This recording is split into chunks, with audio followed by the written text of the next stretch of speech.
Hi friends, ಹೇಗಿದೆಲ್ಲರೂ? ಇವತ್ತಿನ ವಿಡಿಯೋದಲ್ಲಿ ectopic pregnancy ಅಥವಾ ಅಪಸ್ಥಾನೀಯ ಗರ್ಭಧಾರಣೆ ಅಂದರೆ ಏನು ಅನ್ನೋದರ ಬಗ್ಗೆ ಡೀಟೇಲ್ಸ್ ಆಗಿ ತಿಳಿಸ್ಕೊಡ್ತಾ ಹೋಗ್ತೀನಿ. ಸೊ ಹಾಗಾಗಿ ಯಾರೆಲ್ಲ ಇದುವರೆಗೆ ನನ್ನ ಚಾನಲ್ನ ಸಬ್ಸ್ಕ್ರೈಬ್ ಮಾಡಿಲ್ಲ, ಪ್ಲೀಸ್ ಸಬ್ಸ್ಕ್ರೈಬ್ ಮಾಡ್ಕೊಳ್ಳಿ, ಪಕ್ಕದಲ್ಲಿ ಬೆಲ್ಲೈಕನ್ನು ಕೂಡ ಕ್ಲಿಕ್ ಮಾಡ್ಕೊಳ್ಳಿ.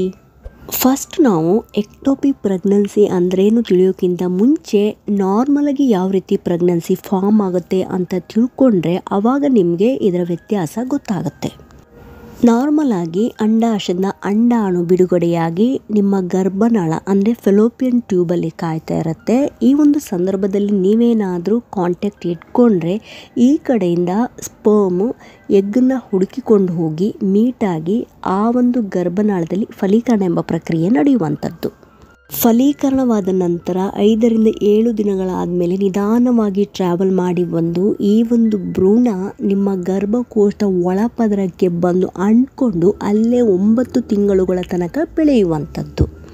ಅಥವಾ ನಿಮಗೆ ಯಾವಾಗ ಎಕ್ಟೋಪಿಕ್ ಪ್ರೆಗ್ನೆನ್ಸಿ ಆಗುತ್ತೆ ಅಥವಾ ಅಪಸ್ಥಾನೀಯ ಗರ್ಭಧಾರಣೆ ಎಂಬ ಒಂದು ಗರ್ಭಧಾರಣೆ ನಿಮಗೆ ಆಗುತ್ತೆ, ಆವಾಗ ಯಾವ ರೀತಿ ಈ ಒಂದು ಗರ್ಭಧಾರಣೆ ಫಾರ್ಮ್ ಆಗುತ್ತೆ ಅಂತ ಹೇಳೋದಾದರೆ, ಈ ಒಂದು ಅಪಸ್ಥಾನೀಯ ಗರ್ಭಧಾರಣೆಯಲ್ಲಿ ಏನಾಗುತ್ತೆ ಅಂತ ಹೇಳಿದರೆ ನಿಮ್ಮ ಟ್ಯೂಬ್ ಡ್ಯಾಮೇಜ್ ಆಗಿರುವಂಥದ್ದು. ಇದಕ್ಕೆ ಸಾಮಾನ್ಯವಾಗಿ ಕೆಲವು ಇನ್ಫೆಕ್ಷನ್ ಇರ್ಬೋದು, ಎನಿ ಇನ್ಫೆಕ್ಷನ್ ಇರ್ಬೋದು, ಲೈಕ್ PID ಇರ್ಬೋದು, TB ಇರ್ಬೋದು. TB ನಿಮಗೆ ಲಂಗ್ಸಲ್ಲಿ ಒಂದೇ ಕಾಣಿಸ್ಕೊಳ್ಳದೆ ಗರ್ಭಕೋಶದಲ್ಲೂ ಕೂಡ ಈ ರೀತಿಯ ಸಮಸ್ಯೆ ಕಾಣಿಸ್ಕೊಳ್ಳುತ್ತೆ.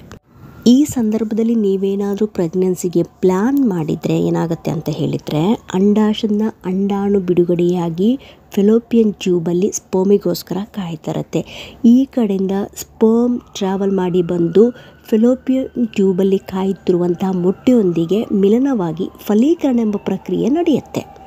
ಫಲೀಕರಣ ಎಂಬ ಪ್ರಕ್ರಿಯೆ ನಡೆದಾಗ ಆಲ್ರೆಡಿ ಈ ಒಂದು ಟ್ಯೂಬ್ ಡ್ಯಾಮೇಜ್ ಆಗಿರೋದ್ರಿಂದ, ನಿಮ್ಮ ಫೆಲೋಪಿಯನ್ ಟ್ಯೂಬ್ ಡ್ಯಾಮೇಜ್ ಆಗಿರೋದ್ರಿಂದ ಅಲ್ಲಿರುವಂತಹ ಸ್ಮಾಲ್ ಹೇರ್ಲೈನ್ ಸ್ಟ್ರಕ್ಚರ್ಗಳು ಡ್ಯಾಮೇಜ್ ಆಗಿರ್ತಾವಲ್ಲ, ಆವಾಗ ಏನಾಗುತ್ತೆ, ಈ ಒಂದು ಭ್ರೂಣ ಟ್ರಾವೆಲ್ ಮಾಡಲಿಕ್ಕೆ ಮೂವ್ ಆಗಲಿಕ್ಕೆ ಕಷ್ಟ ಆಗುತ್ತೆ. ಅದ್ರ ಬದಲಿಗೆ ಏನಾಗುತ್ತೆ, ಅದು ಮೂವ್ ಮಾಡಿ ನಿಮ್ಮ ಗರ್ಭಕೋಶದ ಒಳಪದರಕ್ಕೆ ಬಂದು ಅಂಟ್ಕೊಂಡು ಬೆಳೀದೆ ಆ ಒಂದು ಗರ್ಭನಾಳ ಅಂದರೆ ನಿಮ್ಮ ಫೆಲೋಪಿಯನ್ ಟ್ಯೂಬಲ್ಲೇ ಉಳಿದುಕೊಂಡು ಬೆಳಿಲಿಕ್ಕೆ ಸ್ಟಾರ್ಟ್ ಆಗುತ್ತೆ. ಯಾವಾಗ ಈ ಒಂದು ಭ್ರೂಣ ನಿಮ್ಮ ಫೆಲೋಪಿಯನ್ ಟ್ಯೂಬ್ ಅಂದರೆ ನಿಮ್ಮ ಗರ್ಭನಾಳದಲ್ಲಿ ಉಳಿದುಕೊಳ್ಳುತ್ತೆ, ಆವಾಗ ಈ ಒಂದು ಗರ್ಭನಾಳ ಎಷ್ಟು ದೊಡ್ಡದಾಗಬೇಕು ಅಷ್ಟೇ ದೊಡ್ಡದಾಗತ್ತೆ. ಅದರ ನಂತರ ಏನಾಗುತ್ತೆ, ಈ ಒಂದು ಫೆಲೋಪಿಯನ್ ಟ್ಯೂಬ್ ಅಥವಾ ಗರ್ಭನಾಳನೇ ಒಡೆದೋಗ್ಬಿಡುತ್ತೆ. ಈ ಒಂದು ಪರಿಸ್ಥಿತಿ ಏನಾಗುತ್ತೆ ಅಂತ ಹೇಳಿದರೆ ನಿಮ್ಮ ಜೀವಕ್ಕೆ ಅಪಾಯವನ್ನು ತಂದೊಡ್ಬೋದು. ಇದನ್ನೇ A rupture of ectopic pregnancy ಅಂತ ಕರಿತೀವಿ. ಈ ಒಂದು ಚಿತ್ರದಲ್ಲೂ ಕೂಡ ನೀವು ಗಮನಿಸ್ಬೋದು, ನಿಮ್ಮ ಗರ್ಭನಾಳದಲ್ಲಿ ಆ ಒಂದು ಎಂಬ್ರಿಯೋ ಭ್ರೂಣ ಉಳಿದುಕೊಂಡು ಬೆಳಿಲಿಕ್ಕೆ ಸ್ಟಾರ್ಟ್ ಆಗ್ತಾ ಇದೆ. ಅದೇ ರೀತಿ ಈ ಒಂದು ಅಪಸ್ಥಾನೀಯ ಗರ್ಭಧಾರಣೆ ನಿಮ್ಮ ಗರ್ಭನಾಳದಲ್ಲದೆ ಅಂದರೆ ನಿಮ್ಮ ಫೆಲೋಪಿಯನ್ ಟ್ಯೂಬಲ್ಲಿ ಮಾತ್ರ ಅಲ್ಲದೆ ಬೇರೆ ಕಡೆಗಳಲ್ಲೂ ಕೂಡ ನಾವು ನೋಡ್ಬೋದು. ಇವಾಗ ಒಂದು ವೇಳೆ ಅಪಸ್ಥಾನೀಯ ಗರ್ಭಧಾರಣೆ ಆದರೆ ಯಾವೆಲ್ಲ ಲಕ್ಷಣಗಳು ಪ್ರಮುಖವಾಗಿ ಕಾಣಿಸ್ಕೊಳ್ತವೆ ಅಂತ ಹೇಳಿದರೆ, ಮೊದಲನೇದಾಗಿ ನಾಸಿಯಾ ಮತ್ತು ವಾಮಿಟಿಂಗ್ ಕಾಣಿಸ್ಕೊಳ್ಳುತ್ತೆ, ಕಂಟಿನ್ಯೂಸ್ ಆಗಿ ಕಾಣಿಸ್ಕೊಳ್ಳುತ್ತೆ. ಮತ್ತು ನಿಮಗೆ ಸಿವಿಯರ್ ಹೊಟ್ಟೆ ನೋವು ಅಂದರೆ ತುಂಬಾ ಹೊಟ್ಟೆ ನೋವು ಕಾಣಿಸ್ಕೊಳ್ಳುತ್ತೆ. ಇದರ ಜೊತೆಗೆ ನಿಮಗೆ ಹೆವಿ ಬ್ಲೀಡಿಂಗ್ ಆಗ್ತಾ ಇರುತ್ತೆ. ಇನ್ನು ಕೆಲವರು ಈ ರೀತಿಯ ಹೆವಿ ಬ್ಲೀಡಿಂಗ್ ಆಗಿ ಅಥವಾ ನಿಶಕ್ತಿಯಿಂದ ಬಿದ್ದೋಗ್ಬಿಡ್ತಾರೆ.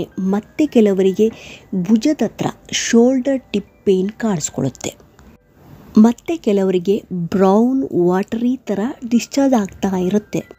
ಪದೇ ಪದೇ ಯೂರಿನ್ ಪಾಸ್ ಮಾಡಬೇಕು ಅಂತ ಅನಿಸುತ್ತೆ. ವಿಪರೀತ ಸೊಂಟ ನೋವು ಕಾಣಿಸ್ಕೊಳ್ಬೋದು, ಬ್ರೆಸ್ಟಲ್ಲೂ ಕೂಡ ನೋವು ಕಾಣಿಸ್ಕೊಳ್ಬೋದು. ಮತ್ತು ಕೆಲವರಿಗೆ BP ಲೋ ಕೂಡ ಆಗ್ಬೋದು. ಸಾಮಾನ್ಯವಾಗಿ ನಿಮಗೆ ಇವೆಲ್ಲ ಲಕ್ಷಣಗಳು ನಿಮ್ಮ ಅರ್ಲಿ ಪ್ರೆಗ್ನೆನ್ಸಿಯಲ್ಲಿ ಮೈಲ್ಡಾಗಿ ಕಾಣಿಸ್ಕೊಳ್ತವೆ. ಯಾವಾಗ ನಿಮಗೆ ಅಪಸ್ಥಾನೀಯ ಗರ್ಭಧಾರಣೆ ಇರ್ಬೋದು ಅಥವಾ ಎಕ್ಟೋಪಿಕ್ ಪ್ರೆಗ್ನೆನ್ಸಿ ಆದರೆ ಇವೆಲ್ಲ ಲಕ್ಷಣಗಳಲ್ಲಿ ಸಿವಿಯರಿಟಿ ತುಂಬ ಜಾಸ್ತಿ ಇರುವಂಥದ್ದು. ಈ ಒಂದು ಚಿತ್ರದಲ್ಲಿ ನೀವು ಗಮನಿಸ್ಬೋದು, ಈ ಒಂದು ಅಪಸ್ಥಾನೀಯ ಗರ್ಭಧಾರಣೆ ನಿಮ್ಮ ಗರ್ಭನಾಳದಲ್ಲದೆ ಅಂದರೆ ನಿಮ್ಮ ಫೆಲೋಪಿಯನ್ ಟ್ಯೂಬಲ್ ಅಲ್ಲದೆ ಬೇರೆ ಎಲ್ಲೆಲ್ಲಿ ಕಾಣಿಸ್ಕೊಳ್ಳುತ್ತೆ ಅಂತ ಹೇಳಿದರೆ, ನಿಮ್ಮ ಅಂಡಾಶಯದಲ್ಲಿ ಕಾಣಿಸ್ಕೊಳ್ಬೋದು.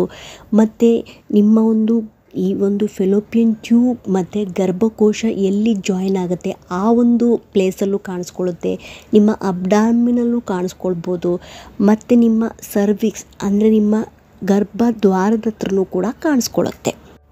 ಸಿಂಪಲಾಗಿ ಹೇಳಬೇಕಂತ ಹೇಳಿದರೆ ಅಪಸ್ಥಾನೀಯ ಗರ್ಭಧಾರಣೆ ಅಂದರೆ ಈ ಒಂದು ಭ್ರೂಣ ಇದೆಯಲ್ಲ ಗರ್ಭಕೋಶದ ಒಳಗಡೆ ಬಿಟ್ಟು ಬೇರೆ ಕಡೆಗಳಲ್ಲಿ ಅಂದರೆ ಎಲ್ಲಿ ಬೆಳಿಬೇಕು ಅಲ್ಲಿ ಬೆಳೆದೇ ಬೇರೆ ಕಡೆಗಳಲ್ಲಿ ಫಾರ್ಮ್ ಆಗಿ ಬೆಳೆದ್ರೆ ಅದನ್ನೇ ಅಪಸ್ಥಾನೀಯ ಗರ್ಭಧಾರಣೆ ಅಂತ ಹೇಳ್ತೀವಿ. ಈ ಚಿತ್ರದಲ್ಲಿ ನೀವು ಗಮನಿಸ್ಬೋದು, ಆ ಒಂದು ಭ್ರೂಣ ಗರ್ಭನಾಳದಲ್ಲೇ ಫಾರ್ಮ್ ಆಗಿ ಬೆಳಿಲಿಕ್ಕೆ ಸ್ಟಾರ್ಟ್ ಆಗ್ತಾ ಇದೆ. ಹಾಗೆಯೇ ಈ ಒಂದು ಟ್ಯೂಬ್ ಎಷ್ಟು ದೊಡ್ಡದಾಗಬೇಕು ಅಷ್ಟೇ ದೊಡ್ಡದಾಗತ್ತೆ. ಮುಂದೆ ಅದಕ್ಕೆ ದೊಡ್ಡದಾಗಲಿಕ್ಕೆ ಕಷ್ಟ ಆಗೋದ್ರಿಂದ ಅದು ಬ್ಲಾಸ್ಟ್ ಆಗುವಂಥ ಸಾಧ್ಯತೆ ಜಾಸ್ತಿ ಇರುವಂಥದ್ದು. ಏನು ಕಾರಣ ಇರ್ಬೋದು ಈ ರೀತಿಯ ಅಪಸ್ಥಾನೀಯ ಗರ್ಭಧಾರಣೆಗೆ ಆಗಲಿಕ್ಕೆ? ತುಂಬ ಕಾರಣಗಳಿರ್ತವೆ. ಅದರಲ್ಲಿ ಕೆಲವೊಂದು ಕಾರಣ ನೋಡ್ತಾ ಹೋಗೋದಾದರೆ, ಮೊದಲನೇದಾಗಿ ಸರ್ಜರಿ. ನಿಮ್ಮ ಫೆಲೋಪಿಯನ್ ಟ್ಯೂಬಿಗೆ ಅಂದರೆ ನಿಮ್ಮ ಗರ್ಭನಾಳಕ್ಕೆ ಸಂಬಂಧಪಟ್ಟ ಯಾವುದೇ ರೀತಿಯ ಸರ್ಜರಿ ಏನಾದರೂ ಆದರೆ, IVF ಏನಾದರೂ ಆದರೆ, ಎನಿ ಇನ್ಫೆಕ್ಷನ್ ಇರ್ಬೋದು, ಇನ್ಫೆಕ್ಷನ್ ಲೈಕ್ PID ಇರ್ಬೋದು, ಮತ್ತು ನಿಮಗೆ ಮುಂಚೆ ಏನಾದರೂ ಎಕ್ಟೋಪಿಕ್ ಪ್ರೆಗ್ನೆನ್ಸಿ ಇದ್ದರೆ ನೆಕ್ಸ್ಟ್ ನೀವೇನಾದರೂ ಪ್ರೆಗ್ನೆನ್ಸಿಗೆ ಪ್ಲ್ಯಾನ್ ಮಾಡಿದರೆ ರಿಪೀಟಾಗಿ ನಿಮಗೆ ಮತ್ತೆ ಎಕ್ಟೋಪಿಕ್ ಪ್ರೆಗ್ನೆನ್ಸಿ ಆಗುವಂಥ ಸಾಧ್ಯತೆ ಜಾಸ್ತಿ ಇರೋದ್ರಿಂದ ಮುಂದೆ ನೀವೇನಾದರೂ ಪ್ಲ್ಯಾನ್ ಮಾಡಬೇಕಂತ ಹೇಳಿದರೆ ಒಮ್ಮೆ ಡಾಕ್ಟರ್ನ ಕನ್ಸಲ್ಟ್ ಮಾಡಿ ನಿಮಗೆ ಮುಂಚೆ ಏನಾದರೂ ಎಕ್ಟೋಪಿಕ್ ಪ್ರೆಗ್ನೆನ್ಸಿ ಆಗಿರೋದರ ಬಗ್ಗೆ ಡಿಸ್ಕಸ್ ಮಾಡಿ ನಂತರ ನೀವು ಪ್ಲ್ಯಾನ್ ಮಾಡಿದರೆ ತುಂಬಾ ಒಳ್ಳೆಯದು. ನೆಕ್ಸ್ಟ್, ಗರ್ಭ ನಿರೋಧಕದ ವೈಫಲ್ಯತೆ ಇರ್ಬೋದು, ಲೈಕ್ IUD, ಮತ್ತು ಅತಿಯಾದ ಧೂಮಪಾನ ಇರ್ಬೋದು, ಟ್ಯೂಬೆಕ್ಟಮಿ. ಇದರಲ್ಲಿ ಸಾಮಾನ್ಯವಾಗಿ ನಿಮ್ಮ ಫೆಲೋಪಿಯನ್ ಟ್ಯೂಬನ್ನೇ ರಿಮೂವ್ ಮಾಡುವಂಥದ್ದು. ಇವೆಲ್ಲ ಕಾರಣಗಳಿಂದ ಎಕ್ಟೋಪಿಕ್ ಪ್ರೆಗ್ನೆನ್ಸಿ ಆಗ್ಬೋದು. ಇವಾಗ ನೀವು ಒಂದು ವೇಳೆ ಈ ರೀತಿಯ ಎಕ್ಟೋಪಿಕ್ ಪ್ರೆಗ್ನೆನ್ಸಿ ಆದರೆ ಟೆನ್ಷನ್ ಮಾಡುವ ಅಗತ್ಯ ಇಲ್ಲ. ನೀವೇನು ಮಾಡಬೇಕು ಅಂತ ಹೇಳಿದರೆ, ಯಾವಾಗ ಹೋಮ್ ಪ್ರೆಗ್ನೆನ್ಸಿ ಟೆಸ್ಟ್ ಮಾಡ್ತೀರಾ ಅಥವಾ ನಿಮಗೆ ಯಾವುದಾದ್ರೂ ಈ ಒಂದು ಪ್ರೆಗ್ನೆನ್ಸಿಯ ಸಿಮ್ಟಮ್ಸ್ ಕಂಡ ತಕ್ಷಣ ಡಾಕ್ಟ್ರನ್ನ ಕನ್ಸಲ್ಟ್ ಮಾಡಿ ವಿಚಾರಿಸ್ಬೇಕಾಗತ್ತೆ. ಯಾಕಂತ ಹೇಳಿದರೆ ಈ ಒಂದು ಎಕ್ಟೋಪಿಕ್ ಪ್ರೆಗ್ನೆನ್ಸಿ ಒಂದು ವೇಳೆ ಆದರೆ ಎಷ್ಟು ಬೇಗ ಅದನ್ನು ಫೈಂಡ್ ಔಟ್ ಮಾಡಿ ಅಷ್ಟು ಬೇಗ ರಿಮೂವ್ ಮಾಡ್ತೀರಾ ಅದು ನಿಮಗೆ ತುಂಬಾ ಒಳ್ಳೆಯದಾಗತ್ತೆ. ನೀವು ಜಾಸ್ತಿ ಟೈಮ್ ಇಟ್ಕೊಂಡು ಏನಾದರೂ ರಿಮೂವ್ ಮಾಡಿದರೆ ಅಥವಾ ಆ ಪರಿಸ್ಥಿತಿಗೆ ಬಂದರೆ ಏನಾಗುತ್ತೆ, ಅಥವಾ ನಿಮ್ಮ ಒಂದು ಫೆಲೋಪಿಯನ್ ಟ್ಯೂಬ್ ರಪ್ಚರ್ ಆಗುವಂಥ ಪರಿಸ್ಥಿತಿ ಬಂದರೆ ಏನಾಗುತ್ತೆ, ನಿಮ್ಮ ಜೀವಕ್ಕೆ ಅಪಾಯವನ್ನು ಕೂಡ ಉಂಟು ಮಾಡ್ಬೋದು. ಬೇಗ ಫೈಂಡ್ ಔಟ್ ಮಾಡಿದರೆ ನಿಮ್ಮ ಗರ್ಭನಾಳವನ್ನು ಉಳಿಸ್ಕೋಬೋದು. ಬಟ್ ಯಾವಾಗ ಈ ಒಂದು ಗರ್ಭನಾಳ ರಪ್ಚರ್ ಆಗುವಂಥ ಪರಿಸ್ಥಿತಿಗೆ ಏನಾದರೂ ತಲುಪಿದರೆ ಒಂದು ಗರ್ಭನಾಳವನ್ನು ಕಳೆದುಕೊಳ್ಬೇಕಾಗತ್ತೆ. ಅಂದರೆ ಸರ್ಜರಿ ಮಾಡಿ ಅದನ್ನು ರಿಮೂವ್ ಮಾಡ್ತಾರೆ. ಪರ್ಟಿಕ್ಯುಲರಾಗಿ ಯಾವ ಗರ್ಭನಾಳದಲ್ಲಿ ಫಲೀಕರಣ ಆಗಿ ರಪ್ಚರ್ ಆಗಿದೆ ಆ ಒಂದು ಗರ್ಭನಾಳವನ್ನು ಸರ್ಜರಿ ಮಾಡಿ ರಿಮೂವ್ ಮಾಡ್ತಾರೆ.